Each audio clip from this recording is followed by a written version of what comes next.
에베소 1장 9절 10절. 오늘 성경의 여러 시대와 여러 세대.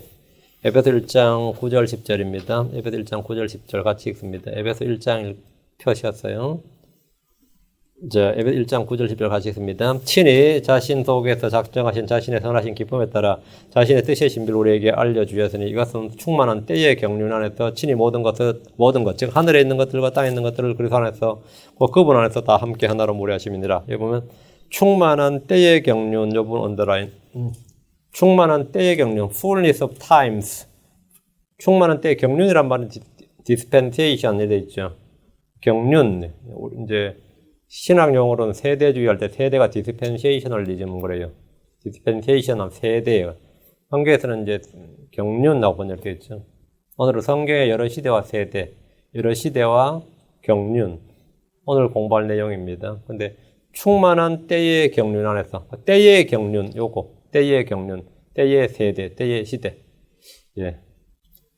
성경 우리에게 진리의 말씀을 올바로 나누어 공부하라고 말씀하시는데, 진리의 말씀을 올바로 나눈다는 것이 이제 대상을 나누고, 시대와 세대를 나누고, 말씀의 성격을 나누고, 뭐 이렇게 나누는 겁니다. 이에도 우리는 다양한 방법으로 말씀을 나눌 수 있는데, 오늘 여러 가지를 좀 다룰 겁니다. 잠깐 기도합시다.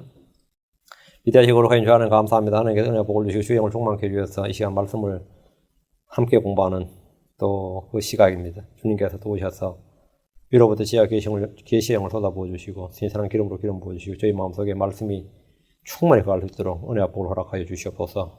전나신 주 하나님께서 이 시각을 어느 때보다 은혜롭고 복된 시간이 되도록 도와주시고 주의 영감이 저희 속에 차고 넘치게 하시고 주의 조명이 있게 하여 주십시오. 감사드리며 주의 성교합니다. 아멘. 예. 우리가 말씀 올바로 나누어 하면 이제 시대만 나누는 줄 알지 우리는 시대를 나누는 게 아니라 말씀을 나누는 거죠. 말씀을 나누는데 진리의 말씀을 나누는데 언약을 중심으로 나눌 수 있고요.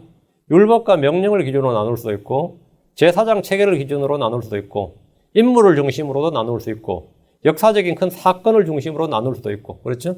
이 나누는 방법은 다양합니다. 그건 뭘 나누느냐? 어쨌든 우리가 나누는 것은 진리의 말씀을 올바르게 나누어 공부하는 것인데 이것은 주께서 명령하신 성경 공부 방법입니다. 지난 시간에는 이제 유대인, 이방인, 하나님의 교회에서 대상을 크게 세 가지로 구약에서는 유대인과 이방인만 있었고 현장에서는 유대인과 이방인과 새로운 백성, 새로운 창조물인 하나님의 교회가 있다 이렇게 공부를 했습니다. 그래서 하나님께서 유대인들에게 주신 약속은 교회에게 주신 약속이 아니고 교회에게 주신 약속은 또 당연히 유대인이나 이방인에게 주신 약속이 아니고 이 하나님의 말씀을 그 대상별로 하나님께 누구에게 주신 말씀인가? 이제 유대인들에게 주신 말씀을 이제 구약의 유대인들에게 주신 말씀을 신약의 교회가 적용하려고 하면 적용하면 잘 안 될 겁니다. 잘 안 되는 게 정상입니다. 주님께서 어떤 율법사에게 선한 선생님은 내가 영원한 생명을 얻으려면 무엇을 해야 할까 할 때 주님께서 뭐라고 하셨어요? 명령을 지키라고 그랬어요. 내가 어려서부터 다 지켰나이다. 그런데 사도행전 16장 31절에서 빌립보 간수가 사도 바울한테 내가 구원을 받으려면 선한 선생님이 내가 구원을 받으면 무엇을 해야 할까 할 때 뭐라겠죠? 예, 주 예수를 믿으라. 그래야 너와 내 집이 구원을 받으리라. 이게 전혀 답이 다르죠. 이건 율법 아래에 있었던 유대인이고 이건 율법 밖에 있는 이방인이다 말이죠. 그래서 전혀 대상이 다르다. 이건 나누어서 공부해야 됩니다. 우리가 대상을 지난번에 그걸 했고 지난 시간에 그걸 했고 이 시간은 하나님의 때에 찬 경륜에 따라 세대별로 나누는 공부 방법을 공부하는 법을 이제 다루겠습니다. 이것을 어떤 이들은 세대주의 이렇게 말하는데 세대주의란 것은 세대를 나누는 것이 아니라 진리의 말씀을 올바로 나누는 겁니다. 그러니까 세대를 나누라고 하지 않았어요. 말씀을 나누라 했죠. 성경 창세기부터 요한계시록까지 시간의 흐름에 따라 하나님의 시대적 계획과 목적을 볼 수 있습니다. 그래서 그럼 그 시대적 계획과 목적을 이제 우리가 파악을 해서 나누는 거죠. 창세기 1장 1절에서 창조되었던 처음 있었던 하늘과 땅은 요한계시록 21장 1절에서 새 하늘과 새 땅으로 대체가 됩니다. 성경을 주의 깊게 읽는 독자라면 성경 전체에서 뚜렷이 구분되는 시점과 전환기, 역사 방법이 있다는 사실을 찾는데 전혀 어려움이 없을 겁니다. 창세기에서 요한계시록까지 뚜렷해서 7세대로 나누어집니다. 이것은 어떤 사람 좀 더 세분해서 8세대, 어떤 10세대, 12세대까지 나누는 걸 봤습니다. 그럼 일반적으로 7세대로 나누는 것은 성경이 칠진법이기 때문에 성경 자체 칠진법 체계이기 때문에 그렇게 나누는 겁니다. 성경 여러 시대, 여러 세대로 표현하기도 하고 날들이라고 표현하기도 합니다. 에베소 2장 7절 지금부터 이제 성경 구절 쭉 짜옵니다. 에베소 2장 7절. 이것은 그분께서 그리스도 예수님을 통해 우리에게 베푸신 친절 속에 담긴 자신의 은혜의 지극히 풍성함을 다가오는 시대들 속에서 보여주려 하심이니라. 여기 언더라인. 다가오는 시대들 속에서 있죠. 다가오는 시대들 속에서 보여주신다. In the ages to come. ages to come. 우리도 age 하면 뭐죠? age. 일반적으로 나이죠. age 하면 원시 시대, 뭐 선사 시대 할 때, 뭐 구약 시대, 이 시대가 다 age. ages. 다가올 시대, 여기 다가오는 시대, 여기 다가오는 시대들 속에서 보여주려 하십니다. 다가오는 시대들 이 말씀 주목하시고 현 시대가 있고 연 시대가 있었듯이 다가오는 시대들이 있습니다. 로마서 8장 18절. 내가 생각하는데 이 현 시대의 고난들은 앞으로 우리 안에 나타날 영광과 좋게 비교될 수 없도다. 현 시대, 여기 언더라인. 현 시대. 다가오는 시대들, 이게 현 시대가 있죠. 로마 11장 와서 5절. 그런데 이와 같이 이 현 시대에도 은혜의 선택에 따라 남은 자가 있느니라. 이 현 시대의 고난들, 현 시대, 지금 시대 말이에요. 현 시대가 있고, 예. 다가오는 시대가 있고요. 예. 현 시대는 지금 우리가 살고 있는 시대죠. 교회 시대를 우리가 현 시대 이렇게 말할 수 있습니다. 에베소 3장 5절. 그분께서는 이제 자신의 거룩한 사도들과 대언자들에게 성령을 통해 이 신비를 계시한 것 같이 다른 시대들에서는 사람들의 아들들에게 그것을 알리지 아니하셨는데, 보면 다른 시대들에서는 시대들이 여러 개 있다 이 말이죠. 현 시대가 있고 다가올 시대가 있고 이전 시대가 있고, 예, 다른 시대들을 했어요. 다른 시대들이란 말씀이 있습니다. 교회의 신비와 은혜의 복음과 그리스도의 몸에 관한 진리는 다른 시대들의 사람들의 아들들에게 계시되지 않았습니다. 구약의 대언자들은 지금 우리가 알고 있는 진리들 중에 많은 부분을 알지 못했습니다. 골로새서로 와서 1장 26절. 이것은 곧 여러 시대와 여러 세대로부터 언더라인. 여러 시대, 여러 세대. 시대는 하나가 아니다. 여러 시대, 여러 세대로부터 감추어졌으나 이것은 지금 골로새서 1장 26절, 27절 교회의 신비, 교회 그리스도께서 우리 안에 내주하시는 신비. 이런 것, 에베소에 나오는 교회와 우리가 한 지체라는 것. 이방인과 유대인이 한 몸이 되어서 한 몸을 이룬다는 것. 이런 것들은 말이에요.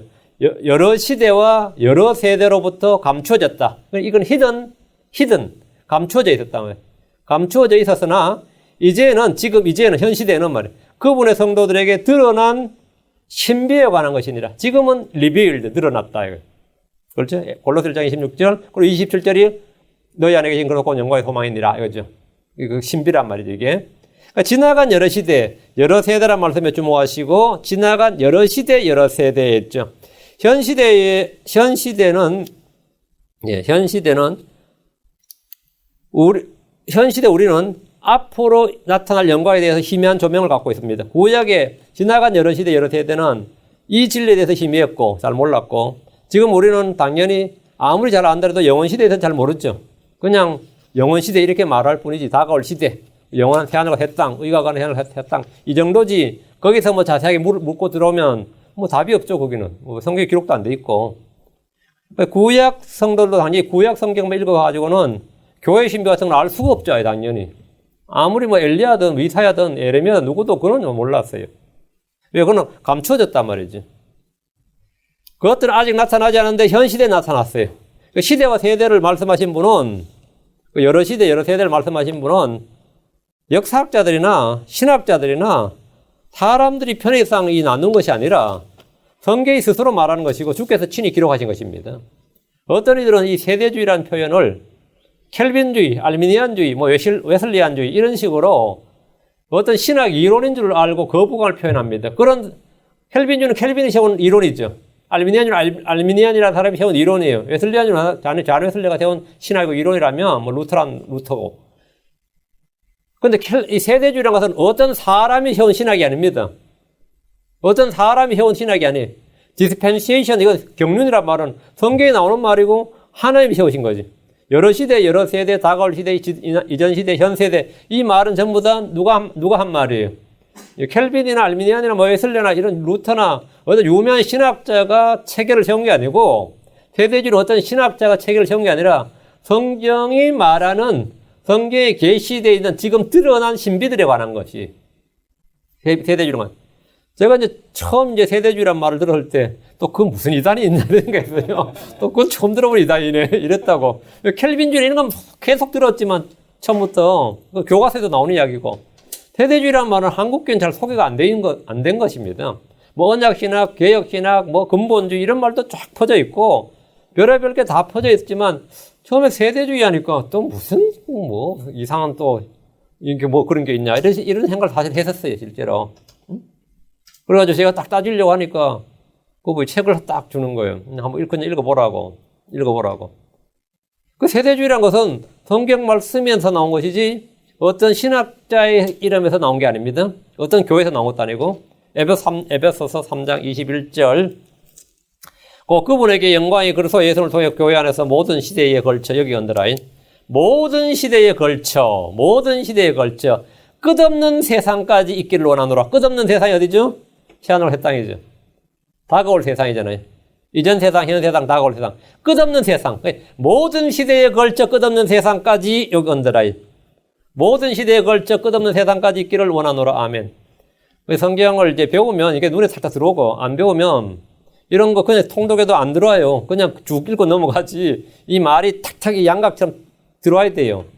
모든 시대에 걸쳐 끝없는 세상까지. 이것은 영원에서 영원시대를 말합니다. 영원에서 영원시대를 말해요. 모든 시대에 걸쳐. 창세전부터 새하늘과 새 땅에 이르는 모든 시대에 걸쳐 끝없는 세상까지 이렇게 말하는 겁니다. 히브리서 1장 1절 지나간 때에는 여러 시대의 다양한 방식으로 대언자들을 통하여 조상들의 말씀하신 하나님께서 지나간 때에는 여러 시대의 다양한 방식으로 본문에 따르면 지나간 때에는 여러 시대가 있었고 주님은 다양한 방식으로 대언자들을 통해 말씀하셨습니다. 천지창조로부터 주님이 육신을 입고 이 땅에 온 때까지를 성경은 여러 시대에 이렇게 말합니다. 앞으로 현 시대가 있고 다가올 세대들, 다가올 시대 이렇게 됩니다. 그리고 언제까지? 예. 끝없는 세상까지. endless world. 끝이 없는 세상까지. 현 세대는 끝이 있습니다. 네, 현 세대는 끝이 있어요.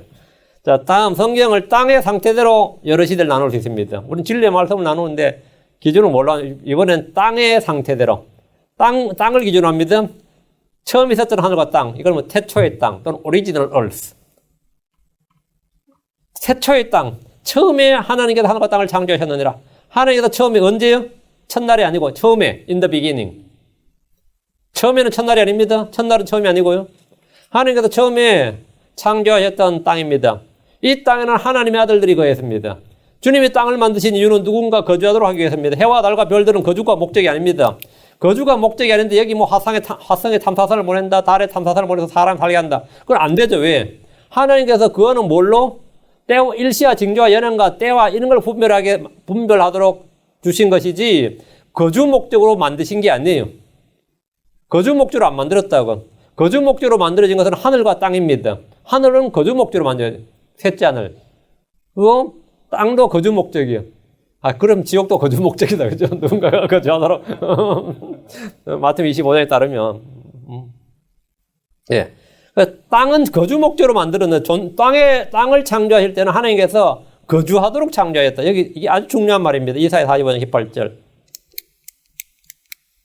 천천히 입시철도 아닌데, 바쁘게 나갈 건 없는 것 같아요. 진도 뺄 건 아닌 것 같아요. 천천히 합시다. 이사야 45장 18절. 하늘들을 창조한 주가 이같이 말하노라. 하나님은 친히 땅을 창조하시고 하나님은 친히 땅을 조성하고 만들며 견고하게 했으되 땅을 헛되이 창조하지 아니하고 여기 언더라인. 땅을 창조하셨죠. 그 주님은 땅을 조성하고 만들고 견고하게 하셨다. 처음에 하나님께서 땅을 어떻게 했다고요? 조성하고 만들고 견고하게 했어요. 그게 창세기 1장 1절이에요. 땅을 헛되이 창조하지 아니하고 땅을 헛되이 창조하지. 창세기 1장 2절이 뭐죠? 땅은 형태가 없고 비어있으면죠.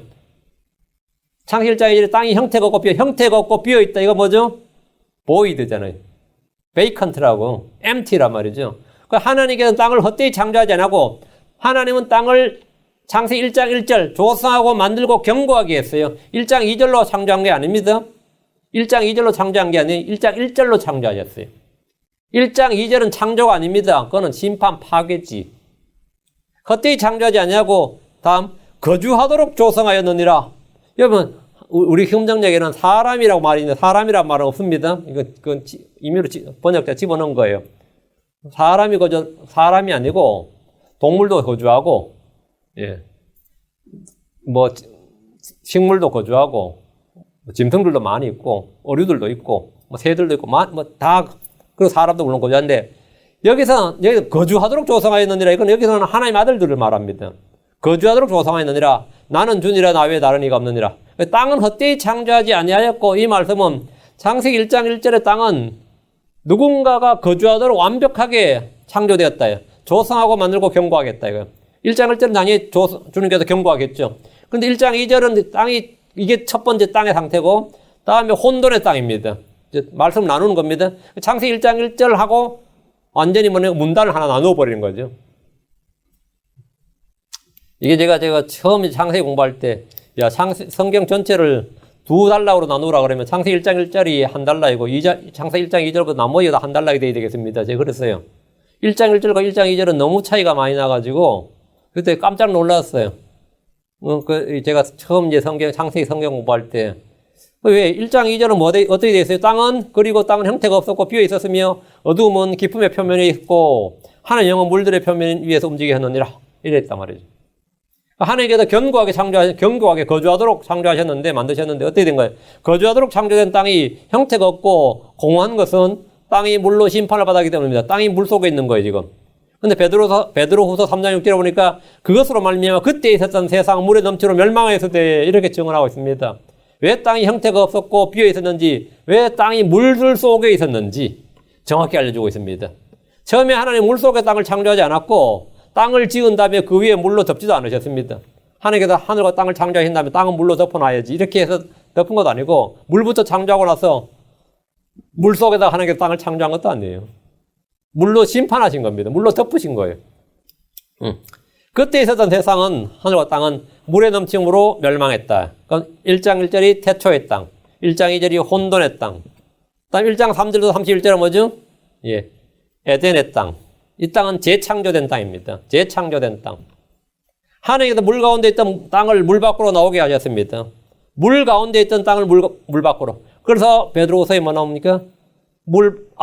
standing out of water and in the water. 공창을 갈라서 물에서 땅이 나와서 지금 물 가운데 있는 거죠. 이건 노아 형수가 될 수가 없습니다. 예. 그러니까 6일간의 창조를 통해서 이 땅에 동식물이 살 수 있도록, 그리고 모든 짐승들, 그리고 사람이 살 수 있도록 주님께서 땅을 조성하셨습니다. 만드셨어요. 하나님 이 땅을 사람들이 주셨습니다. 시편 115편 16절에 하늘 곧 하늘들은 주의 것이로되 그분께서 땅은 사람들의 자녀들에게 주셨도다. 지금 재창조된 땅은 하나님 아들들이 아니고 천사들이 아니고 누구한테 줬다고요? 사람들의 자녀들에게 주셨도다. 그래서 사람들의 자녀들, 우리는 땅에 사는 거죠. 첫사람 아담은 하나님이 지으신 모든 것들을 다스리고 지배할 수 있도록 기름 부으시고 영광과 존귀로 간을 썼습니다. 다음에 이 땅을 지금 나누고 있습니다. 태초의 땅, 혼돈의 땅, 다음 에덴의 땅, 회복된 땅. 그런데 에덴의 땅이 계속 이어져야 되는데 그렇지 못했어요. 저주받은 땅이 된 거예요. 복된 땅이 아니라 저주받은 땅이다. 창세기 3장 17절 19절. 사람의 범죄, 아담의 범죄로 땅은 저주를 받았습니다. 창세기 3장 17절 19절. 아담에게 이르시되 내가 내 아내의 음성에 귀를 기울이고 내가 내게 명령하여 이르기를 너는 그것에서 나는 것을 먹지 말라 하고 말한 그 나무에서 나는 것을 먹었은즉 땅은 너로 인하여 저주를 받았고 너는 평생토록 고통 중에 땅의 소산을 먹으리라. 또한 땅이 내게 가시던 물과 엉겅퀴를 내리라. 내가 들의 채소를 먹으며 땅으로 돌아갈 때까지 내 얼굴에 땀을 흘려야 빵을 먹으리니 이는 내가 땅에서 취하였기 때문이니라. 너는 흙이니 흙으로 돌아갈 것이니라. 땅은 너로 인하여 저주를 받았고 이래 됐죠. 땅은 너로 인하여 저주를 받았고 저주받은 땅이 된 거죠. 지금 땅을 기준으로 나눈 거예요. 땅을. 저주받은 땅은 가시 엉겅퀴를 냅니다.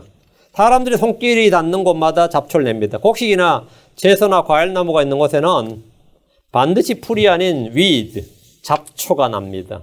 여러분이 뜰이나 뒷뜰이나 앞뜰이나 아무 땅이라도 여러분이 호미를 한번 갖다 댄다. 여러분 거기다 뭐 팔을 심든지 뭘 심겠다고 마음을 먹고 뭐 땅을 사람의 손이 닿으면 그냥 풀만 있던 곳이 잡초가 나요. 지금까지는 아무리 봐도 잡초가 없었는데 깨끗하게 메고 진짜 땅을 잘 골라서 깨끗하게 정리해서 딱 놔둬 보세요. 이제 씨 뿌려야지 생각하면 잡초가 나고 있어요.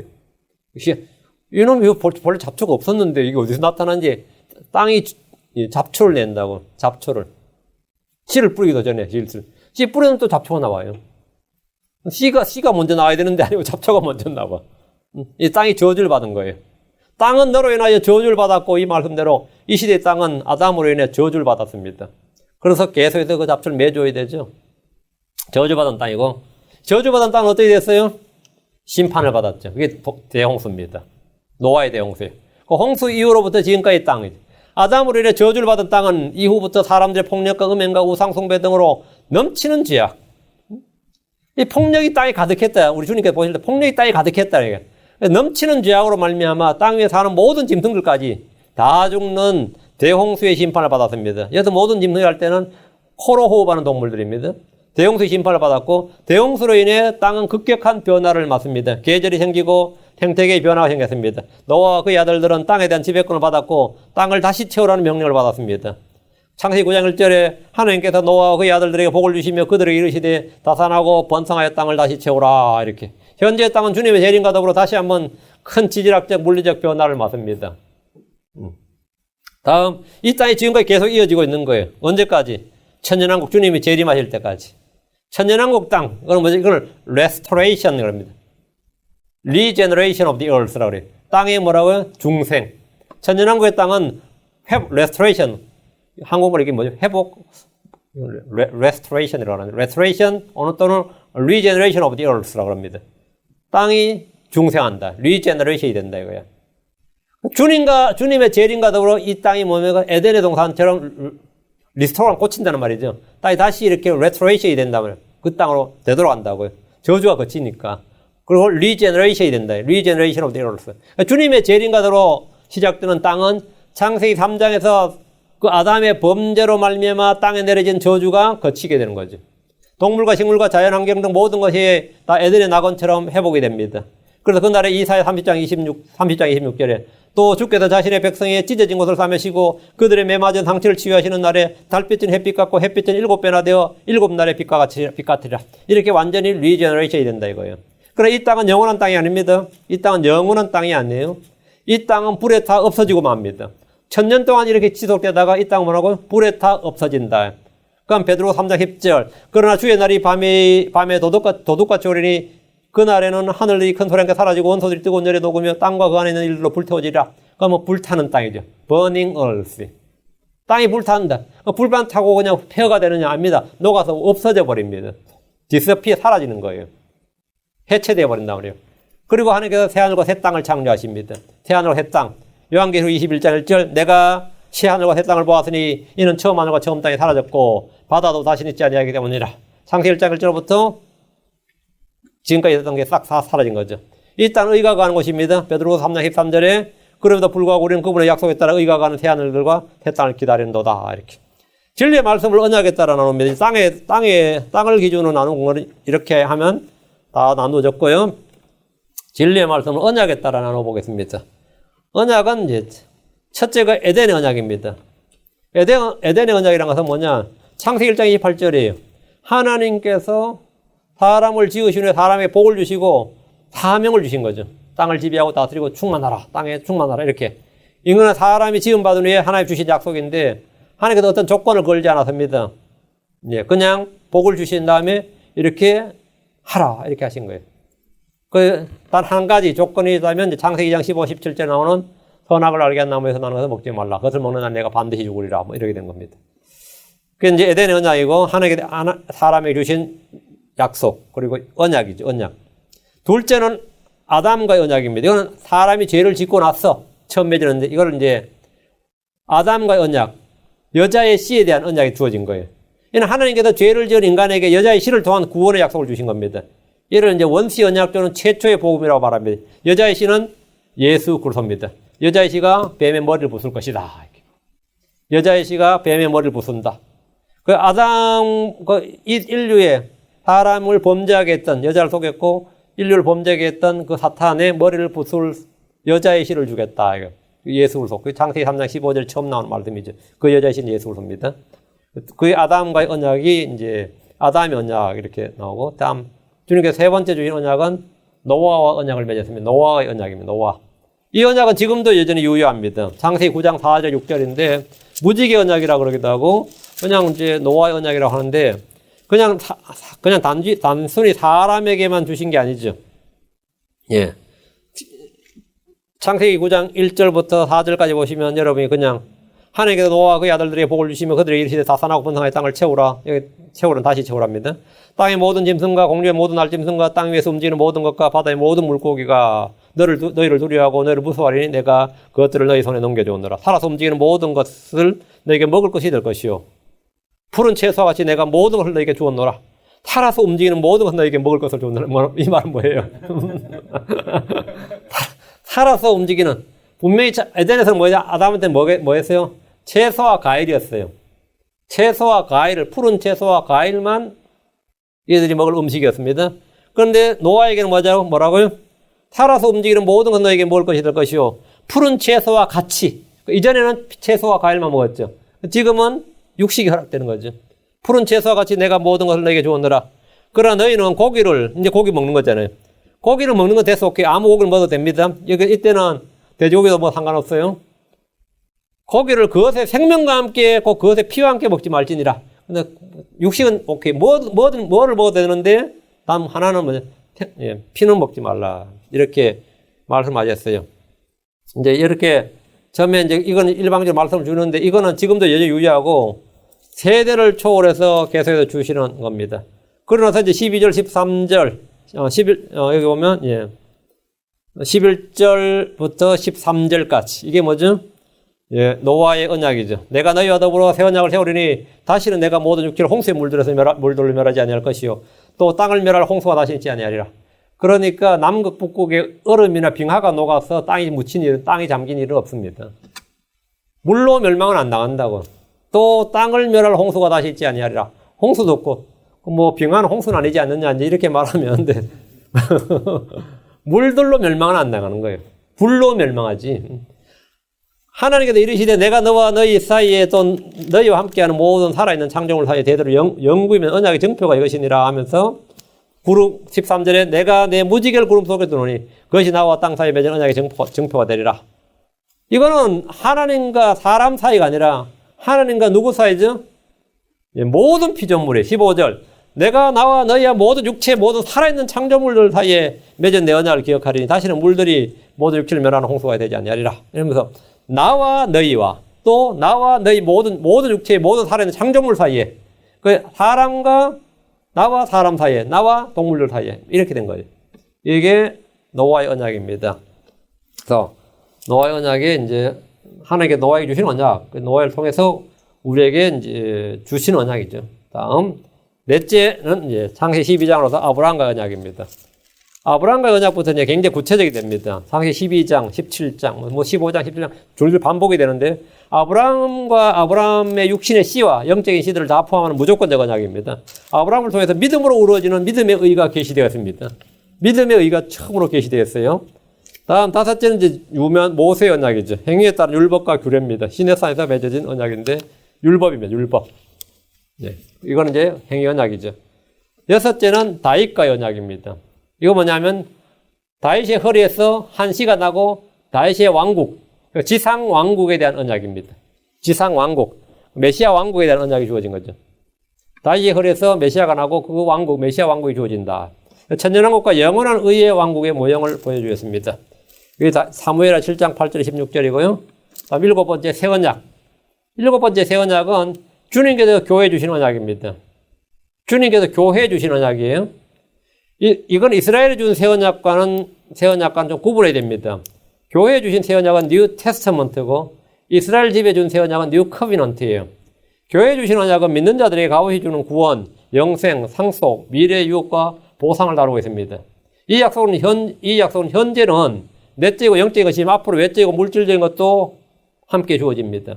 성경이 말하는 또 한 가지 언약, 새 언약은 주님께서 자신의 잔으로 세우신, 자신의 잔으로 이것이 내 피로 세우는 새 상속 언약이니라 이렇게 말씀하신 그 새 언약이고, 다음 여덟 번째가 새 언약은 이거는 유대인 이스라엘 집과 맺은 언약입니다. 히브리서 8장 7절 10절 만일 첫 언약이 흠이 없었더라면 둘째 것을 구할 여지가 없었으려니 그들에게 흠을 발견하시고 그분께서 이르시되 주가 말하노라 보라 날들이 이르니 그때 내가 이스라엘 집과 유다의 집과 새 언약을 맺으리라. 이스라엘 집과 유다의 집과 새 언약을 맺는 데죠. 이거는 이방인이나 교회와 상관없는 겁니다. 이스라엘 집과 유다의 집과 새 언약을 맺으리라. 그것은 내가 그들의 조상들의 손을 잡고 그들을 이집트 땅에서 이끌고 나오던 날에 그들과 맺은 언약에 따른 것이 아니니라. 신의 산 언약, 모세 율법이 아니다 이 말이에요. 그들이 내 언약 안에 머물지 아니하였으므로 내가 그들을 중히 여기지 아니하였노라. 주가 말하노라. 그날들 이후에 대환란 이후에 말이에요. 내가 이스라엘 집과 맺을 언약을 내 것이니 곧 내가 내 법들을 그들의 생각 속에 두고 그들의 마음 속에 그들을 기록하여 나는 그들에게 하나님 되고 그들은 내게 한 백성이 되리라. 이것이 뭐냐? 8번째 새 언약이 새 언약. 이스라엘과 맺은 새 언약. 이건 뉴 커비넌트라고. 뉴 커비넌트. 언약에 따라서 지금 뭐죠? 8개를 지금 세대를 나누었죠. 8개를. 자, 그럼 이제부터 다시 또 세대를 나눠봅니다. 우리가 진리의 말씀을 나눈다 그랬죠. 세대를 나눈 게 아니에요. 진리의 말씀을 언약에 따라 나눌 수도 있고 땅을 기준으로 나눌 수도 있고 뭐 다양하게 나눌 수 있어요. 우리가 흔히 이제 세대에 그러면 이거는 period of time, period of time. 시간을 말한 게 아닙니다. 시간의 간격을 말한 게 아니고 세대란 하나님께서 어떻게 다루시느냐. 세대란 하나님께서 인류와 인류의 특정한 부류, 유대인이나 교회 이방인을 다루시는 방법상의 차이를 말합니다. 각 세대는 인간의 죄와 그에 따른 하나님의 심판으로 마감합니다. 각 세대는 자연인들을 다루시는 하나님의 새로운 시험이었고 심판으로 끝이납니다. 각 세대마다 사람들은 철저히 실패했고 하나님의 심판을 받았습니다. 7세대 가운데 이미 5세대는 성취되었고 우리는 현재 지금 6번째 세대에 살고 있습니다. 이제 교회는 얼마 지나지 않아서 끝날 것이고 대환란, 천년왕국, 영원시계 이렇게 남습니다. 유대인들은 대환란을 거치게 됩니다. 성경에서 마지막 세대는 그 속에 친히 다스린 천년왕국입니다. 그 천년을 끝나면 이제 그 다음에 영원시대죠. 이 땅에서는 천년왕국이 마지막입니다. 영원세계는 이 땅이 아닙니다. 새 땅이지. 다가올 세대. 그건 다가올 시대예요. 하나님 이 우주의 창조주고 주인으로서 주님께서 이제 창조주, 주권자, 주인으로서 자신의 뜻에 따라 시대적 계획과 목적을 가지고 있습니다. 이것을 성경은 뭐라고 하냐면 이 시대적 계획과 목적을 경륜, 그러면 dispensation인데 이 경륜 디스펜세이션 한 거는 여러분이 물주전자로 이렇게 뭘 나눌 때 우리 식당에 있는 물 저것도 디스펜서라고 그러죠. 디스펜서 나눠준다는 거예요. 분배한다는 말입니다. 나누어주는 거예요. 분여한다, 분배하다. 디스펜서라는 것은 뭐 쭉쭉 나오는 거잖아요. 나누어주는 거. 하나님께서 자신의 종들에게 나누어주는 것, 그걸 말하는 디스펜서라, 디스펜서. 그 디스펜서, 그걸 디스펜세이션.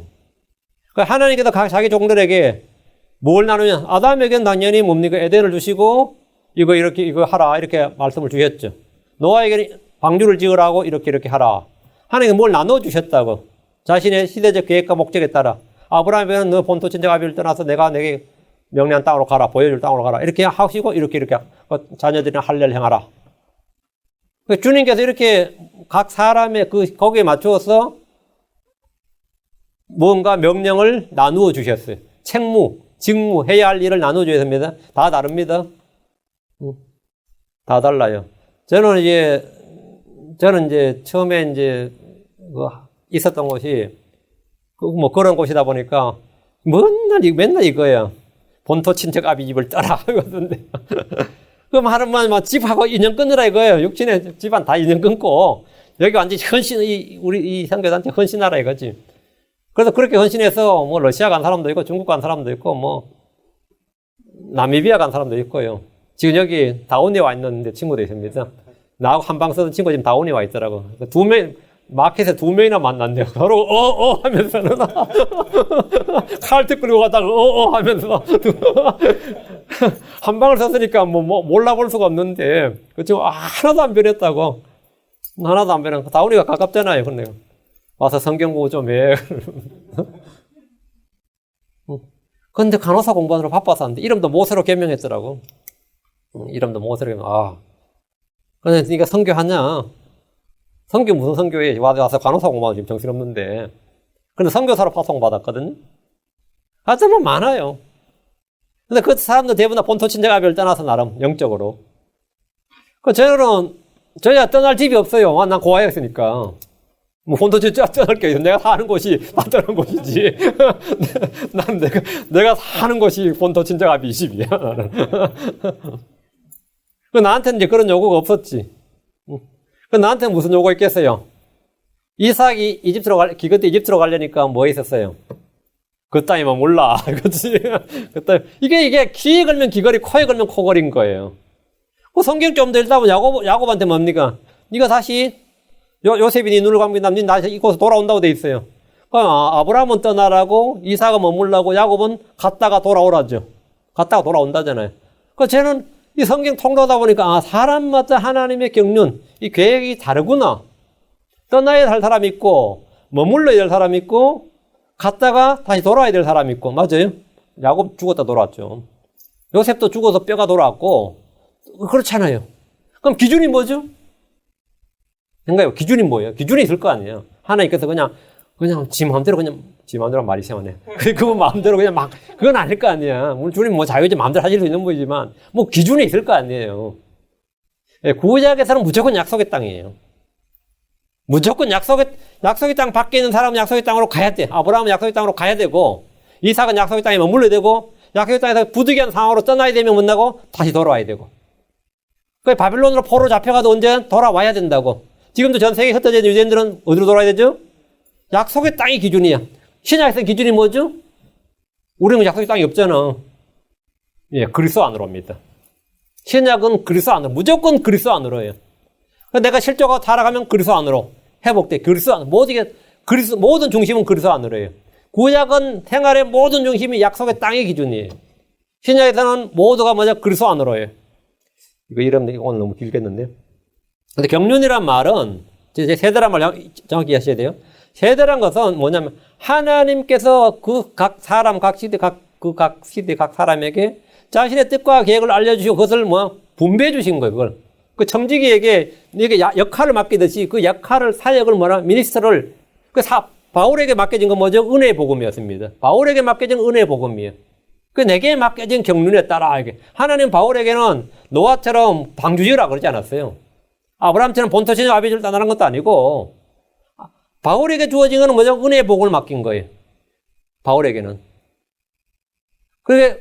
이 복을, 이걸 뭐라고 하냐면 dispensation 이렇게 말합니다. 우리가 맡은 건 뭐죠? 우리는 당연히 청지기 사역, 청지기 직분을 맡았지. 우리가 맡은 이 시대, 우리가 맡은 사역은 뭐냐? 우리가 맡은 경륜, 이 시대 경륜은 뭐냐? 은혜의 복음을 전파하는 거지. 경륜에 해당하는 단어가 이제 헬라어로 오이코니아라고 하는데, 오이코니아 여기서 이코노미가 나옵니다. 오이코니아에서, 이 오이코니아라는 것은 집주인이 자기 집을 다스리는 경영방침을 말하는 겁니다. 청지기나 종들에게 지시라는 거죠. 그게 오이코니아예요. 하나님은 각 시대마다 그런 일관적인 그 통일성과 조화가 있지만 엄격히 다른 것도 있습니다. 경륜에 관련된 성경 구절이 성경에 4번 나오는데, 에베소 3장 1, 2절, 이런 까닭에 너희 이방인들을 위해 예수로 갇힌 자 된 나 바울이 말하노니, 너희를 위해 내게 주신 하나님의 은혜의 경륜을 너희가 들었으리라. 여기 봐. 너희를 위해, 이방인들을 위해 내게 주신 하나님의 은혜의 경륜을 너희가 들었으리라. 바울에게 뭐가 주어진 거죠? 은혜의 경륜. 이 경륜이 뭐라고요? 오이코니아, dispensation이라고. 이게 dispensation of grace. 바울에게는 dispensation of grace가 맡겨졌다고요. 사도 바울은 지금 구약의 대언자들이나 구약의 왕들이나 구약의 제사장들 그렇게 사역하면 안 돼요. 바울은 그렇게 하면 안 돼. 그건 바울에게 맡겨진 게 아니란 말이지. 바울에게 맡겨진 것은 구약 성도들이나 구약 성도들, 대언자들, 그 조상들, 족장들 그런 게 아니고 그들이 막 찾은 사역하고는 전혀 다른 하나의 은혜의 경륜을 맡았다 해요. 에베소 1장 9절 10절, 친히 자신 속에서 작정하신 자신의 선하신 기쁨에 따라 자신의 뜻의 신비를 우리에게 알려주기 위해서니, 이것은 충만한 때의 경륜 안에서 친히 모든 것, 즉 하늘에 있는 것들과 땅에 있는 것들을 그리스도 안에서 곧 그분 안에서 다 함께 하나로 모으려 하십니다. 충만한 때의 경륜 안에서 이제 충만한 때의 경륜, 이게 디스펜세이션이에요. 골로새 1장 25절, 내가 교회의 사역자가 된 것은 너희를 위해 내게 주신 하나님의 경륜에 따라, 너희를 위해 내게 주신 하나님의 경륜, 내가 맡은 하나님의 사역, 하나님께서 내게 말씀하신, 아담에게는 이렇게 하나님께 사역을 주셨고, 땅을 뭐라고? 모든 걸 다스리고 지배하고, 하나님께서 만든 모든 걸 다스리고 지배하고, 땅을 충만히, 다스나 권사하고 충만히 채우라고 했, 가득 다시 채우라고 했고, 노아에게는 이렇게 말씀하셨고, 아브라함이 이렇게 말씀하셨고, 모세에게 이렇게 말씀하셨고, 나에게는 뭐라고요? 예. 내게 주신 하나님의 경륜에 따라 하나님의 말씀을 성취하려면, 내게 주신 하나님의 경륜은 뭐냐 이거예요. 그건 은혜의 복음이다 이거예요. 고린도서 9장 17절, 내가 자원하 이 일을 하면 보상을 얻으려냐 내 뜻에 반하여 한다 할지라도 복음의 분배 사역을 내가 맡아노라. 복음의 분배 사역, 여기는 경륜으로 번역 안 하고 분배 사역으로 번역했네요. 복음의 분배 사역, 복음의 경륜, dispensation. 복음을 나누어 주는 것. 은혜를 하나님 은혜의 복음을 나누어 주는 것. 이것이 뭐냐? 내가 맡았노라. 하나님이 바울에게 맡긴 거예요. 지금 우리가 다 맡은 게 이거죠. 그 디스펜세이션 세대주 할 때 그 디스펜세이션 뜻이 뭔지 정확히 아시겠죠? 그 아담의 세대 아담이 맡은 거는 창세기 1장에 나오고, 그다음 노아가 맡은 거는 창세기 9장에 나오고, 그 전에 뭐 창세기 6장에도 뭘 나오지만 그 9장에 사역이 맡겨졌잖아요. 아브라함은 창세기 12장에 나오고 이렇게 맡은 바 사역이 있단 말이죠. 그게 하나님께서 그 세대에 맞춰서 주신 명령 사역이 있단 말이에요. 그 미니스터가 있는데 그걸 디스펜세이션. 오늘날 성도들 가운데 특히 근본주의자들이라고 하는 분들이 하나님이 정하신 경륜들을 무시하고 창세기부터 요한계시록까지 그냥 하나로 통일해서 보고 해석하려는 시도를 많이 합니다. 하나님께 어떤 진리의 말씀을 나누라고 그러는데 이 사람들은 하나님의 진리의 말씀을 합하라 이렇게 거꾸로 읽는 거죠. 예수로 십자가를 사이에 두고 구약의 전시대는 다가올 예수 그리스도의 십자가를 바라보고 구원받았고, 물론 거짓말입니다. 그런 말 없습니다. 신약의 전시대는 갈보리 십자가를 돌아보고 구원받는다 이렇게 주장합니다. 저도 그렇게 처음에 배웠어요. 그러나 구약 성도들은 자신들의 메시아가 십자가에 못 박히고 3일 만에 부활한다는 사실을 전혀 알지 못했고 믿지 않았습니다. 시편이나 이사야서에 분명히 기록되어 있었지만 그것들은 그들의 세대는 뭐라고요? 히든, 감춰져 있었습니다. 교회도 감춰져 있었고 이런 신비들은 다 감춰져 있어요. 그러니까 신비지. 감춰져 있었어요. 예수님의 제자들조차도 부활하기 전까지 당연히 십자가에 대해서 전혀 이해하지 못했고 부활에 대해서 전혀 이해하지 못했습니다. 그러니까 이해하지 못하니까 믿을 수도 없었던 거죠.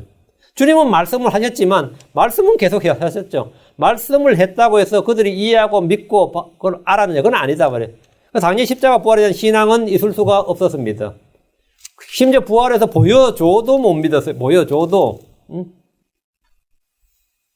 그들은 오직 왕국에만 관심이 있었을 뿐입니다. 왕국에만 관심이 있었어요. 왜? 말씀을 올바로 나누어서 공부하지 않았기 때문에 성경을 보면서도 넘어질 수밖에 없는. 그 바리새인들이나 사두개인들이나 다 마찬가지예요. 그 성경을 안 보는 사람들이 아닙니다. 성경을 보면서도 걸려 넘어지는 겁니다. 왜? 진리의 말씀을 나누고 공부하지 않았다. 이거. 자, 오늘 사람을 기준으로 나누면 사람을 기준으로 어떻게 나눌까? 뭐 아담, 노아 이렇게 나눠도 되고 사람의 상태에 따라 나누면 진리의 말씀을 나눕니다. 첫째, 무죄의 인간은 무죄의 인간. innocent people. 무죄. 아담과 이브 둘밖에 없었죠. 인류 역사상 innocent people 하면 아담과 이브 둘이에요. 물론 뭐 예수님 빼고요. 이 세대는 창세기 2장 7절에서 아담이 지음받은 날부터 에덴에서 추방당하던 날까지의 기간. 우리 얼마인지 모릅니다. 아담은 처음 지음받을 때 선과학을 알지 못하는 세대에서 살았습니다. 아담과 이브는 하나님의 형상으로 지음받았지만 선과학의 구분이 없던 세대. 그런 환경에서 살았습니다. 내면에 조금의 죄성도 없었고 마음 가운데 어떤 악한 것도 없었습니다. 아담, 이브와 함께 에덴의 나군에 살면서 책임져야 할 한 가지는 동산 중앙에 있는 선과학을 알게 하는 나무의 실과를 먹지 말라 이거였습니다. 이 한 가지 명령을 지키는 것이었습니다. 주님은 그 어떤 다른 계명도 율법도 주지 않으셨습니다. 하지만 아담은 선악을 알게 하는 나무의 실과를 먹음으로써 첫 번째 무죄의 세대는 끝이 났고 무죄의 인간은 그 둘로 끝이었습니다. 그들은 자신들의 행위에 따른 책임으로 하나님의 심판을 받았습니다. 에덴에서 쫓겨난 거죠. 그리고 사망이 임한 겁니다. 하나님은 그들을 동산 밖으로 내쫓았습니다. 아담이 자원에서 나간 건 아니에요. 드라이브 아웃이라고 성경에 보면 드라이브 아웃 하니까 몰아냈다고 주님이 그들을 쫓아내는 거죠. 막 쫓아냈다고 나온 거예요. 우리 성경하고 이제 개념이 약간 킹덤 성경에 보면 드라이브라고 돼. 드라이브. 그건 뭐냐면 진짜 몰아낸 겁니다. 집에서 쫓아내듯이. 그 에덴에서 쫓아내고 못 들어오도록 화염검을 세우신 거죠. 불칼을. 하나님의 명령에 대한 인류의 첫 배교고 인간의 죄에 대한 하나님의 첫 심판이었습니다. 창세기 3장 24절 이같이 그분께서 그 남자를 쫓아내시고 에덴의 동산 동쪽의 그룹들과 사하바로 도는 불타는 칼을 두고 생명나무의 길을 지키게 하시니라. 여기에 대한 전설은 각국 대부분 다 있습니다. 그래서 이 생명나무의 열매를 다시 먹고자 하는 사람들의 소원. 그게 이제 이제 서양에서는 골든 애플 있죠. 한국에서는 천도복숭아하고. 일본에서 뭐가 있어? 뭐 귤이던데 그건. 나라마다 있습니다. 무슬림 국가들도 다 있어요. 생명나무의 길을 지키게 하시니라. 불타는 칼을 둬. 첫째 무죄 인간 시대입니다. 그리고 둘째, 그 다음은, 그러면 가인부터 아벨 이 시대는 양심 아래 있는 인간입니다. 타락한 인간은 선악을 알게 나무의 실과를 먹으면서 거기서 얻은 선악에 대한 지식으로 양심이 활동하기 시작했습니다. 본능적으로 이제 하면 안 되는데 양심이 탁 찔리고 지금보다는 그때 사람들 훨씬 더 예민했을 겁니다. 제가 어릴 때 살았던 시골의 어른들도 보면 지금 사람들도 양심이 예민했습니다. 양심이 예민해서 그분들도 늘 하는 말씀이 사람이 양심대로만 살면 뭐가 문제가 있겠냐 이런 말을 많이 했어요. 그 양심이 뭐가 된 거죠? 내면의 율법이 된 거죠. 그들 스스로 율법이 된 거죠. 물론 양심대로 살아도 안 되는데 그만큼 양심도 높은 수준이었어요. 그래서 지금도 한국이나 미국이나 마찬가지입니다. 법관이 선서를 때 양심에 따라 판단하고 이걸 선서가 나와요. 양심에 따라 판단하면 안 되는데요. 법관이 우리는 법률에 따라 판단하고가 아니고 법률과 양심에 따라 이게 돼 있어요. 양심에 따라. 사람이 양심을 얼마나 믿는지 아시겠죠? 양심을 얼마나 높이는지 알겠죠? 그 양심은 기본적으로 올바른 도덕적 기준에 대한 이 의식을 주는 겁니다. 올바른 도덕적 기준에 대한 의식이죠. 이제 인류는 자신의 양심에 따라 선을 행하고 악을 피해야 됩니다. 이 세대는 대홍수로 세상이 끝날 때까지 계속됩니다. 에덴에서 나온 이후부터 노아의 홍수 때까지 인류는 정부나 법의 지배를 받지 않았습니다. 그러나 마음속의 양심은 악을 이기고 선을 행할 힘을 제공해 주지는 않았습니다. 양심은 거울 같습니다. 이는 마치 사물의 모습을 보여주긴 하지만 거울 속에 비친 더러운 내 모습을 씻어주거나 바로잡아주지 못하는 것 같습니다. 마음속에 선악을 아는 지식을 얻게 된 사람의 상태를 성경이 이렇게 말합니다. 창세기 6장 5절. 하나님께서 사람의 사악함이 땅에서 크고 또 그의 마음에서 생각하여 상상하는 모든 것이 항상 악할 뿐임을 보시고, 하나님께서 사람을 딱 보시니까 그냥 살긴 사는데 뭐라고요? 사악하다. 그의 마음에서 생각하여 상상하는 모든 것이 항상 악할 뿐이다. 양심은 악을 제어하지 못한다. 악을 제어하지 못한다. 양심을 얻었고 선악에 대한 지식을 얻었지만 선하게 사는 사람은 없었습니다. 양심은 위기의 순간에 무기력합니다. 욕망이 발동할 때도 양심이 할 수 있는 일은 아무것도 없습니다. 에녹이 의를 전파하고 다가올 심판에 대해 경고했고 노아에 기끌어했지만 인간들의 사악함은 날로 더해갔습니다. 이로써 하나님 다시 인류를 심판하셨는데 창세기 7장 21절 땅 위에서 움직이던 모든 육체가 죽었으니 그날 짐승과 가축과 짐승과 땅에서 기는 것과 모든 사람이라. 그러니까 그 세대마다 하나님께서 하나 심판이 있죠. 아담이 범죄하고 심판받고, 다음에 양심의 시대는 노아 형수로 심판을 받았어요.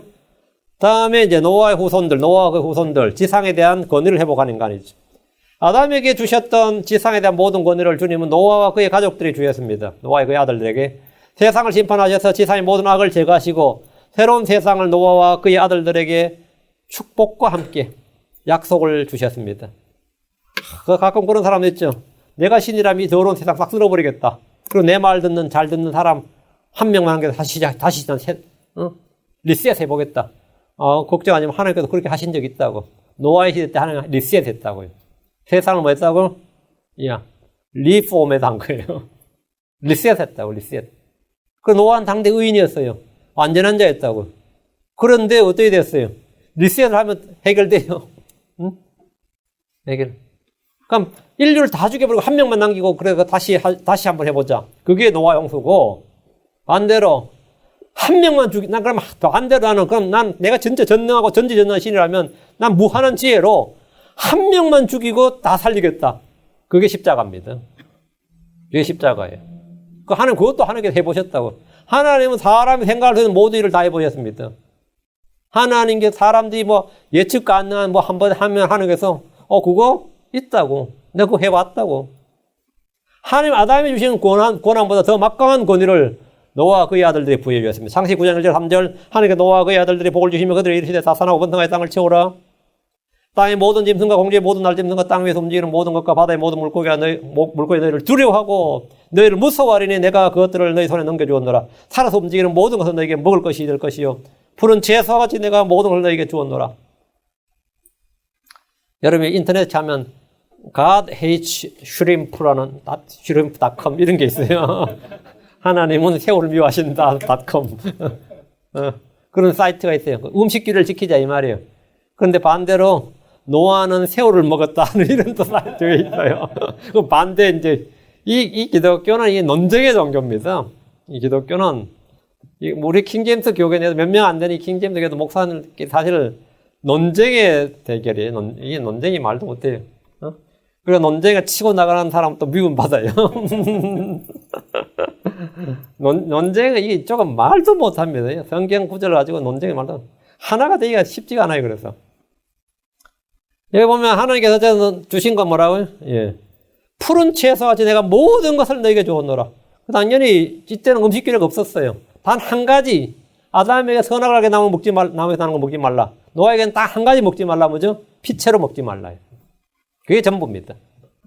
이런 축복과 막강한 권한에 대해 노아와 그의 아들들은 하나님 뜻에 맞는 삶을 살아야 했습니다. 하지만 곧 인간 정부의 시대가 출현했고 신 아래 평지에 하늘에 닿는 거대한 탑을 만들어서 인간의 자치정부, 하나님과 상관없는 세계 건설을 시작했습니다. 이는 하나님이 노아와 그의 아들들이 주신 복과는 너무나 거리가 먼 것이었습니다. 인간의 죄에 대해서 물로 세상을 심판하신 하나님에 대해서 다 잊어버리고 인본주의를 실현하는 데 전력했던 겁니다. 그래서 주님께서는 다시 심판을 하셨습니다. 그게 뭐냐면 언어의 혼란입니다. 하나님 언어를 혼란시키시고 언어의 혼란을 맞은 인간이 된 거지. 지금까지 언어가 뭐냐? 단일 언어였어요.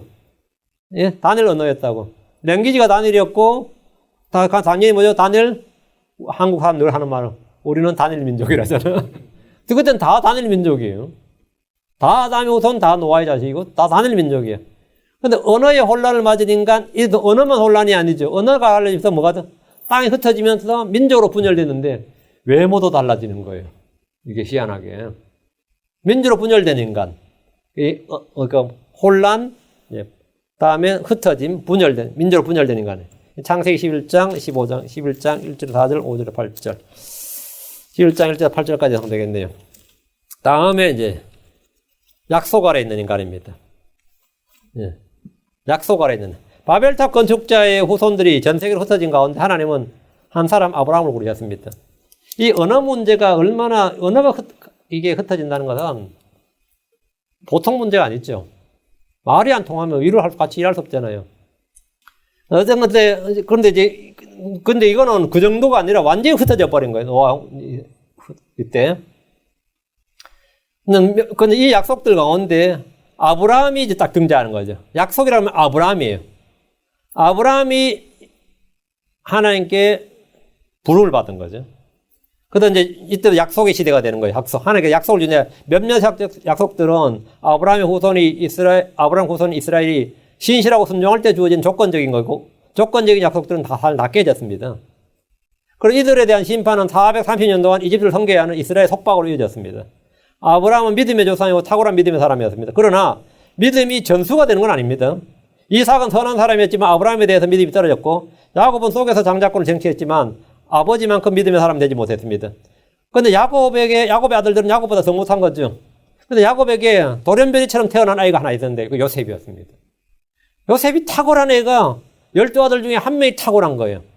요셉을 제외한 나머지 아들들은 믿음과 상관없는 죄로를 느끼는 삶이었습니다. 그런데 형제들이 공모해서 같은 형제인 요셉을 죽이려고 계획했다가 팔아버렸습니다. 장자 르우벤은 아버지 침상에 올라갔습니다. 유다는 며느리 다마를 창녀인 줄 알고 동침했습니다. 이들은 아브라함, 이삭, 야곱의 믿음이라고는 전혀 찾아볼 수가 없었습니다.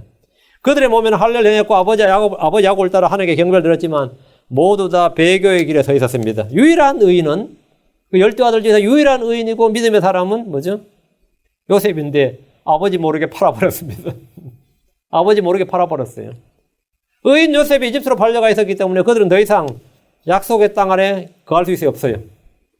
의인 요셉이 팔려가 버렸다. 없다고. 자기들 가운데 의인 요셉, 하나님의 약속을 받을 의인 요셉이 팔려가 버렸단 말이에요. 그러니까 나머지 그들은 당연히 하나님 주신 약속의 땅에 거할 수가 없었습니다. 그래서 이집트로 가게 된 겁니다. 기근을 통해서 할 수 없이 이집트로 가게 된 거예요. 하나님께서는 죄를 범한 자들은 뭐라 거기에 거할 수가 없다 이거예요. 거기에 거할 수 없다. 그래서 요셉이 있는 곳이 뭐가 되는 거죠? 복된 땅이 되는 거죠. 그러면 의인 요셉이 있는 곳이 요셉이 있는 곳으로 가라 이거예요. 요셉이 있는 곳으로 전부 다 요셉이 종이 된 거예요. 형제들이 요셉을 주라 부르고 종이 된 겁니다. 약속의 땅에 믿음으로 사는 의인이 없을 때 주님은 심판하십니다. 그래서 그들을 그 땅에서 옮겨버린 겁니다. 그래서 이스라엘은 하나님이 아브라함이 이미 말씀하신 대로 400년간 이집트에 종살이를 했습니다. 약속의 세대는 이렇게 해서 다시 철저하게 심판을 받았습니다. 하나님이 세상을 창조하시고 사람들이 복을 주신 목적과 이 세상은 너무나 다르게 흘러갑니다. 완벽한 환경에 있던 아담이나 양심으로 살았던 그 이후 세대나 다시 복을 받아서 리셋된 세상, 리포맷된 그런 노아와 그의 후손들, 따로 물을 받아 약속과 복을 상속받았던 아브라함과 그의 자손들 다 하나같이 뭐죠? 실패했습니다. 그리고 실패할 때마다 심판으로 끝이 났습니다. 창세기는 처음에 하나님께서 하늘과 땅을 창조하셨느니라 이 말씀으로 시작해서 마지막에 이집트에서 그를 관에 넣었더라. 요셉이죠. 그를 관에 넣었더라. 이 말씀으로 끝이 납니다. 하나님이 사람을 창조하신 목적이 사람을 관에 넣는 것은 아니었습니다. 그러나 실패는 계속되고 사람은 어떤 상태에 있어도 불가능한 존재라는 사실을 보여줍니다. 에덴에 살게 해두든지 다음에 양심으로 살게 해두든지 그들이 얻은 그럼 선악을 알게 한 나무의 열매를 먹고 얻은 지식 그 양심으로 살게 해주든지 다음에 뭡니까? 예. 약속을 가지고 살게 해주든지 뭘로 살게 해줘도 사람은 실패하더라 이거죠. 뭘로 해도 사람은 실패한더라. 그리고 죄를 짓더라 이거예요. 예. 그래서 인간은 어떤 상태도 불가능하다. 만약 사람이 하나님의 부르심을 받고 매일 그분의 이적과 기사를 보면서 듣기만 하는 게 아니라 맨날 주님의 이적과 기적을 맨날 본다. 그럼 어떨 것 같아요? 그것도 하루 이틀이 아니라 몇십 년을. 그러면 그게 대교할 수 있을 것 같아요? 없을 것 같아요? 그럼 한번 해봐야지. 그래서 하나님께서 40년을 주님께서 매일 불기둥과 구름기둥을 보여주시고 매일 만나를 먹이고 매일 이적을 보여주는 거예요. 그렇게 하면 그렇게 세워진 민족은 어떨 것 같아요? 영원히 배교란 없을 것 같아요. 사람이 그게 안 된다 이거죠. 우리가 맨날 이적과 기적을 체험하며 한다 칩시다. 맨날. 아침 일어났을 때부터 내가 딱 창문을 열었는데 집 앞에 불기둥이 뚝 서 있고 그렇잖아요. 비 오는 날 하늘 쳐다보니까 무지개가 탁 있고 그죠? 뭐 하고 하는데 하니까 뭐 양식인데 내 앞에 딱 여기다 뭐 만나가 탁 놓여 있고 이러면 어떨 것 같아요? 매일 그것도 좋지. 뭐 밥 안 해도 되고 자매들 그러잖아. 하루도 밥 안 했으면 좋겠다 싶지 않아요? 그런 생각 안 들어요 가끔마다. 하루도 안 했으면 좋겠다. 예. 그런데 그런 상태에서 진짜 하나님하고 막 매일 동행하면서 사는 그런 체험을 맨날 하면 그런 사람들이 어떻게 배교하고 타락할 수 있냐 이거. 이스라엘은 그렇게 했습니다. 그것도 하루 이틀이 아니라 40년을 해요. 40년.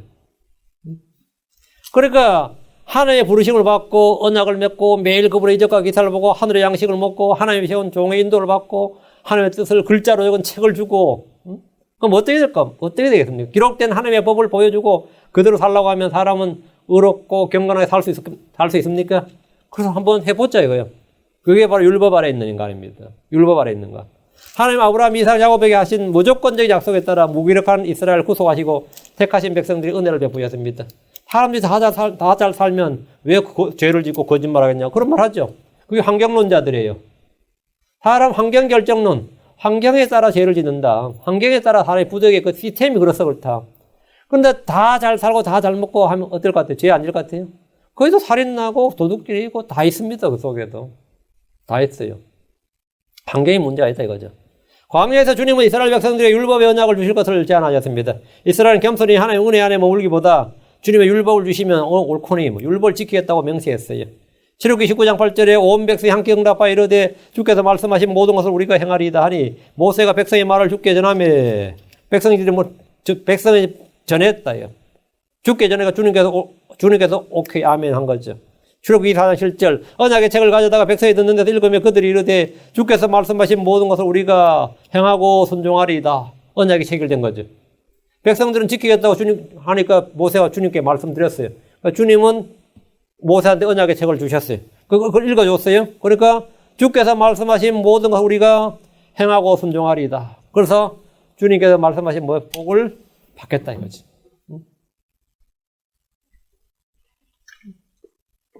이제 탄탄대로가 열린 거죠. 형통의 길이 열린 거죠. 그러나 이들은 자신들이 스스로 한 이 맹세 약속을 한 번도 지키지 못했습니다. 광야에서나 약속의 땅에서나 그들이 이 약속을 지키지 않았습니다. 수차례 반복적인 경고에도 불구하고 그들은 회개하지 않자 율법 아래 있는 이스라엘을 심판하셨습니다. 율법의 시대는 이전 시대와 마찬가지로 배교로 끝이 납니다. 처음에는 북왕국 이스라엘을 다음에는 남왕국 유다를 그 땅에서 흩으시고 이방인들에게 넘겨주셨습니다. 하나님께서 남겨주신 약간의 남은 자들을 통해서 주님의 은혜는 계속되었지만 민족적인 심판을 피할 수가 없었습니다. 70년의 포로 생활을 마치고 느헤미야 에스라의 지휘 아래 그들은 다시 돌아와서 이번에야말로 다시 한번 잘해보자. 그래서 다시 돌아와서 어떻게 율법을 지킬 것을 잘 지킬 것을 온 백성이 맹세라고 지장 찍었어요. 서명했다고. 그게 느헤미야 9장 38절이에요. 우리가 이 모든 것으로 인하여 이제 확실한 언약을 세우고 그것을 기록하며 우리의 통치자들과 레위 사람들과 제사장들이 그 언약에 날인 하나이다. 사인했다. 시그네이처. 사인했다 이거예요. 우리가 뭐 날인 하나이다. 하지만 율법으로 이루어질 수 있는 것은 아무도 없습니다. 주님은 율법의 시대를 종결했습니다. 갈라디아 3장 10절 율법의 행위에 속한 자들은 다 저주 아래 있나니 기록된 바 율법책에 기록된 모든 것을 행하게 하여 항상 그것들 가운데 거하지 아니하는 모든 자는 저주받은 자라 하였느니라. 모든 자는 저주받은 자. 예. 구약 성경의 마지막 부분인 말라기 4장 6절의 마지막 단어가 curse입니다. 말라기 4장 6절에 그가 아버지들의 마음을 자녀들에게 돌아오게 하며 자녀들의 마음을 그들의 아버지들에게 돌아오게 하여 내가 와서 저주로 그 땅을 치지 아니하게 하리라. 저주로 with curse 이렇게 마지막 구약 성경의 마지막 책이 with curse curse로 끝이 나요. 저주로 끝이 난다고. 하나님께서 예수 그리스도를 주심으로 새로운 세대를 여셨습니다. 주님 율법 아래에서 여자에게서 나셨습니다. 갈라디아 4장 4절에 그러나 충만한 때가 이르매 하나님께서 자신의 아들을 보내서 여자에게 나게 하시고 율법 아래 있게 하셨나니 이게 바로 이제 이때부터 사람은 은혜 아래 있게 됩니다. 은혜 아래 있는 인간. 사람을 기준으로 지금 나누고 있습니다. 은혜 아래 있는 거. 은혜 아래 있는 인간 어때요? 은혜 아래 있으니까 이제 죄 지어요. 은혜 아래 있는 인간. 율법은 도저히 안 되니까 이제 율법은 그럼 놔두고 하나님 은혜 아래 있는 성령을 위해서 은혜 아래 있자. 교회는 어떻게 되는 거죠? 여기 있는 거죠. 주 예수 그리스도의 희생적 죽음은 순수한 은혜의 시대를 열었습니다. 이런 받을 가치가 없는 인간에게 베푸신 호의, 즉 주님의 은혜입니다. 율법 아래서 주님이 요구하신 의가 아니라 주님이 주신 의, 주님이 주시는 의를 받은 겁니다. 유대인이나 이방인이나 구분이 없습니다. 누구든지 자신의 죄를 깨닫고 주님을 영접하기만 하면 완전하고 영원한 구원을 얻습니다. 죄에 대한 자각, 회개, 예수를 믿음으로 인해 값없이 주어진 은혜. 요한복음 1장 17절 이는 율법은 모세를 통하여 주셨으되 은혜와 진리는 예수 그리스도를 통해 왔기 때문이라. 은혜는 예수 그리스도를 통해 왔다. 예수 그리스도를 통해 온 은혜. 이게 바로 은혜 아래 있는 인간. 우리는 율법 아래 있지 않고 은혜 아래 있습니다. 우리 지금 은혜 아래 있는 세대, 은혜 세대예요. 요한복음 6장 29절 예수님께서 그들에게 대답하여 이르시되 하나님께서 보내신 자를 너희가 믿는 것 이것이 하나님의 일이니라. 그게 따로 무슨 일을 안 해도 된단 말이에요. 하나님의 아들을 믿는 것이 하나님의 일이다. 요한복음 6장 48절 진실로 내가 너에게 이르노니 나를 믿는 자에게 영원한 생명이 있느니라. 그러니까 예수를 믿으면 생명이 있다. 하나님의 전능하신 능력으로 하신 일이죠. 모든 죄인을 의롭게 하는 방법. 모든 죄인을 아무런 공로나 행위 없이 의롭게 할 수 있는 방법. 이건 정말 엄청난 하나님께서 친히 하신 가장 큰 일이에요. 이건 천지창조와 비교할 수 없는 일입니다. 죄인을 의롭게 만들 수 있다고 그 죄인이 아무 일도 안 하고 단지 뭐죠? 믿음으로. 하나님 주신 의로.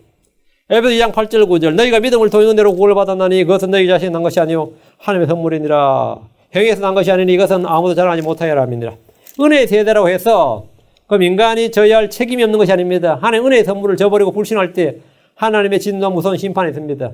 믿지 않는 세상과 배교한 교회에 대해서 주님은 영원한 심판을 말씀하셨습니다. 이 시대에 대한 첫 번째 심판은 이 은혜 세대에 대한 첫 번째 심판은 주님이 하늘로부터 오는 공중재림입니다. 공중재림은 뭐죠? 성도들을 하늘로 올라가고 남은 대할라야 되는 거죠. 주 안에서 잠자는 성도들이 일어나고 살아있는 신자들이 공중으로 끌려 올라가는 겁니다. 데살로니가전서 4장 16절 17절이죠. 주께서 호령과 천사장의 음성과 하나님의 나팔 소리와 함께 친히 하늘로부터 내려오시니 그리스도 안에서 죽은 자들이 먼저 일어나고 그 뒤에 살아서 남아있는 우리가 그들과 함께 구름들 속으로 채 올라가 공중에서 주를 만나리라. 그리하여 우리가 항상 주와 함께 있으리라. 그 기간에 대환란이라 엄청난 심판이 이 땅을 덮을 겁니다. 영광의 주님께서 힘과 능력으로 능력을 지상에 오실 때 7번째 마지막 심판이 시작됩니다. 7번째 우리 무슨 인간이냐? 그리스도의 통치 아래 있는 인간. 자, 은혜 아래에 있었어요. 이제는 뭐가 있다고요? 예수 그리스도의 통치 아래, 그 의의 통치 아래 있는 인간, 천년왕국이죠. 주님께서 철장으로 다스리는 의의 통치 아래 있는 인간. 이거는 1, 2년이 아니에요. 1000년입니다. 1000년. 예수님은 직접 오셔서 다스리면 되지 않습니까?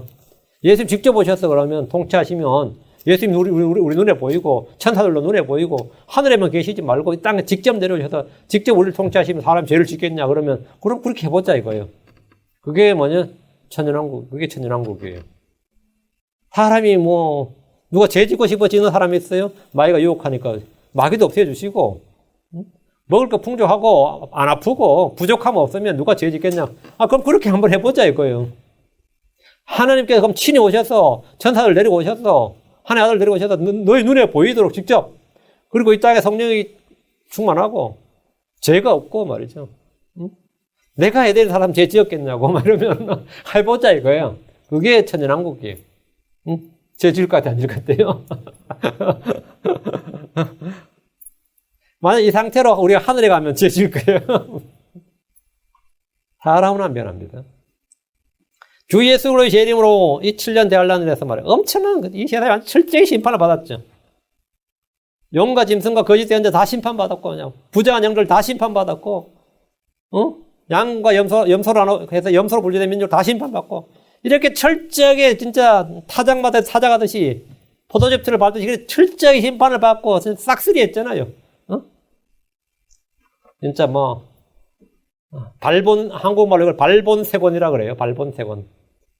뿌리 붙여 또 이런 표현이 있는데 삭초재근. 삭초재근. 완전히 뿔을 삭은 벤다는 뜻입니다.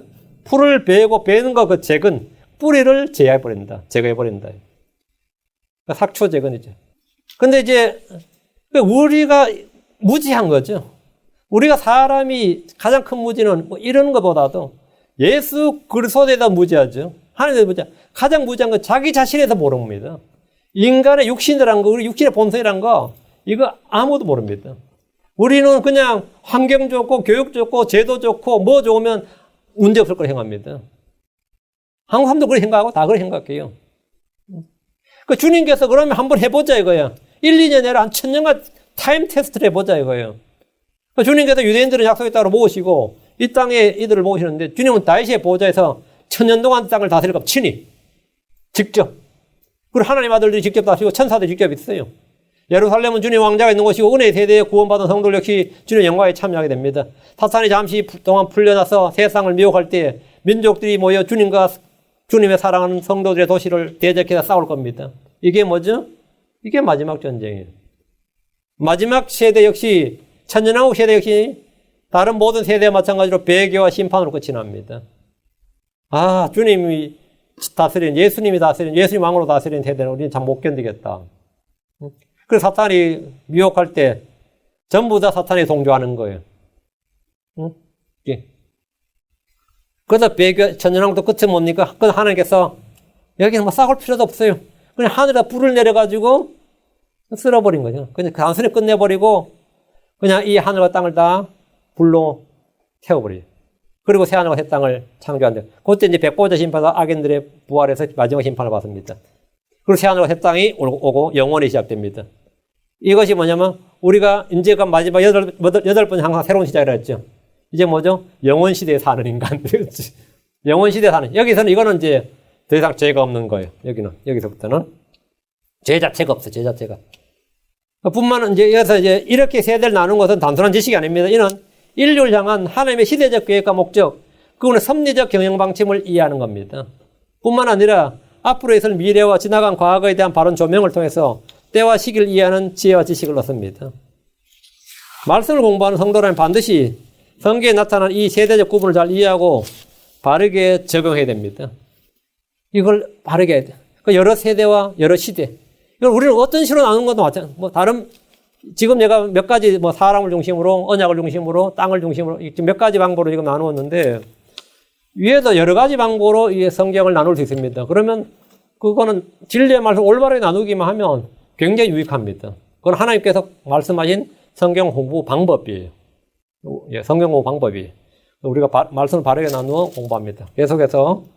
앞으로도 계속해서 지금 이런 부분을 이제, 다음에는 율법과 은혜, 이런 식으로 계속 주제도 나눌 겁니다. 계속 나누어서 저희가 성경을 공부하는데, 이건 저희 교회뿐만 아니라 근본 보수 이렇게 소위 말하는 킹제임 독립 침례교에서는 성경 공부하는 기본 방법입니다. 성경 신자들의 가장 기본적인 성경 공부 방법이고 우리가 성경을 이해하는 방법이기 때문에 여러분이 이것을 잘 이해하시고 잘 받으시기 바랍니다. 기도하겠습니다.